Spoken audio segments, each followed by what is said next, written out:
How weird it is seeing one of your exes get not only engaged but married. It's just such a weird feeling that that person was not at all the right person for me, yet they were the perfect person for someone else. I just started dating again.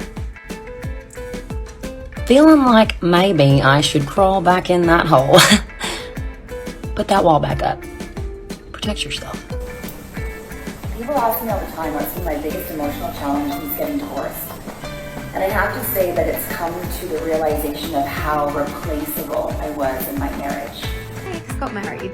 We broke up a long time ago, like 5 years ago. And this honestly doesn't really have anything to do with him except for the fact that he got married and I saw it, and it kind of brought back memories of me healing from the heartbreak. Social media giving people such a false perception of what their options are, that it's like going to their head. Like people really thinking like, man, I got 10 people waiting on me outside of this. I ain't putting up with nothing. And then they leave a relationship and realize, damn, these 10 people that I thought was ready and willing to replace the woman I had or the man I had, they missing a lot in terms of being a full-time. Welcome. Today we'll be looking at the stories of women who, after divorce, realized they were no longer valued by men out here. They thought they had a whole dating pool waiting to grab them. But how wrong they are. Now knowing they really don't have the option they thought they had, are back on social media, looking for where all the good men are. The good men are out here, all right. They're just not looking for you.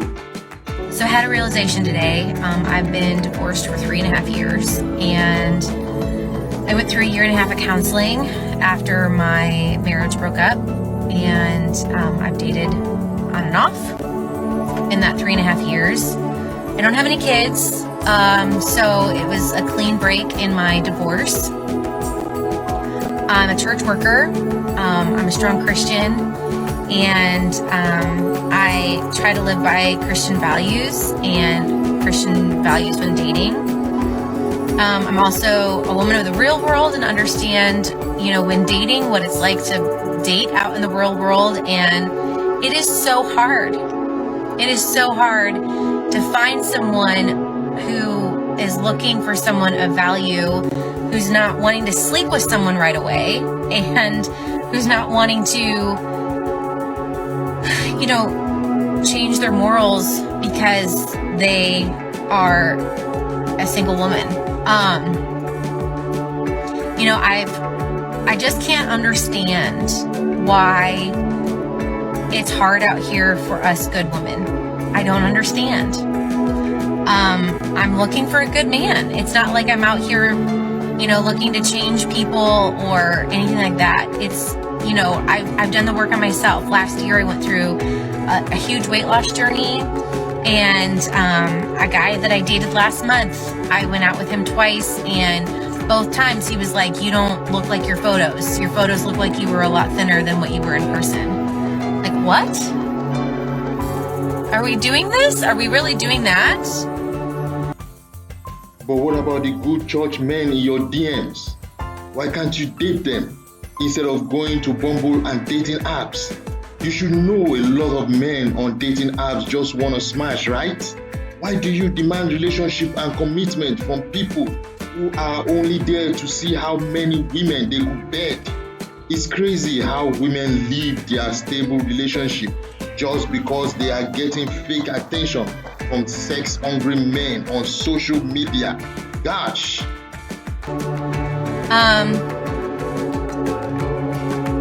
I don't know why this is hard. I went out for the girlfriend tonight, and we were talking about okay, well, what is it that I need to work on? Because obviously there's something wrong with me because I'm not able to figure out how to be in a healthy, good relationship. And she was like, Emily, what's wrong with you? I don't understand why you think it's you. Why you always have to change you. And I'm like, I'm the common denominator, right? I'm the one who's not been able to date someone and be in a relationship. And she's like, what if it's not the right time? And I was like, well, why would God wait this long? I'm 38. It's not like this has been an easy journey for me of being pregnant. I had 3 miscarriages in my first marriage. My time clock is ticking. I've been in youth ministry for 16 years working with teenagers. I'd love to be a mom. Why is this hard? She's like, what if it's not you? What if it's just not the right time? And that's really hard to accept because I'd like to fix something. I'm a fixer. If I can fix it. Do I need to lose some more weight? Do I need to be on a different dating app? Do I need to change something about me? And I hate that answer, that maybe it's not the right time, but maybe it's not the right time. That's really hard to kind of accept.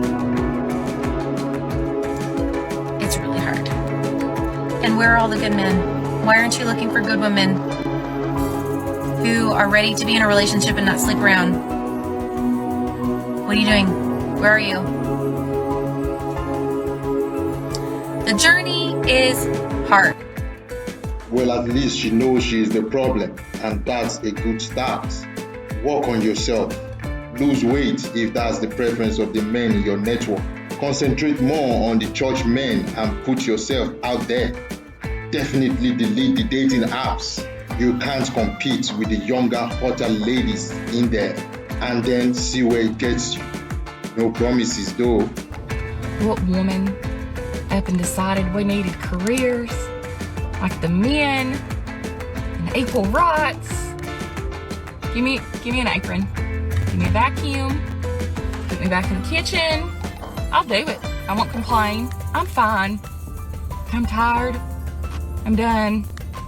I won't do it no more. I would rather pick up my husband's dirty laundry that he leaves right next to the basket, clean up all the beard hair that he leaves in the sink, pick up the dirty boots that he leaves all over the floor for every day for the rest of my life, rather than never seeing him come through that door ever again. And I know I'm not his mother, but it is my job to serve and take care of my husband. And guess what? He takes care of me. Now, I could complain all day about the fact that my husband leaves all this stuff all over the place and he doesn't pick up after himself, which he does. Sometimes he comes home from a long day and he doesn't have the strength to put his clothes in the basket after a long day. Sometimes the world wears on him so hard that sometimes all he can do is kick off his boots at the front door. And you know what? As a wife, I have two options. I can get really mad about it. I can nag him, can get upset at him, or I could just serve my husband out of love and respect, because that's what we're called to do as wives. And the verse said, it's better to live on a roof of a house than in a home with a nagging wife. Y'all, I'm tired. I no longer want to be an independent woman. Forget that INDE. I'm good. I want to be a housewife. Listen, the next man that has good credit, a stable home, finances is straight, baby, I'm marrying. Yes, sir, I am. I'm not an alpha female no more. I've learned my lesson. Baby, I will be submissive to you. Baby, I will cook for you. I will clean for you. Yes, daddy, whatever you need. You want when you want it? Yes, sir, you got it. Baby, you want a meal at 3 o'clock in the morning? Yes, sir, you got it. Take care of me. Because this working 2 jobs, although I love being a registered nurse, I love my profession. Let me just work as needed. Let me work when I want to work. I'm over it. I'm tired, y'all. Feminism had lied to women for a long time. Luckily, a few ones are seeing through the bullshit and calling it quits. The place of women is a beautiful, lovely place. A place of calm and beauty. They are not built to struggle all day and work 24-hour shifts. But feminism told them they will have fulfillment doing so. And as long as the tax revenue is increasing, government is fine with it. If you like this video, do share and like it. Also place your thoughts on the comment section. And do not forget to subscribe to my channel. Till next time, this is your guardian.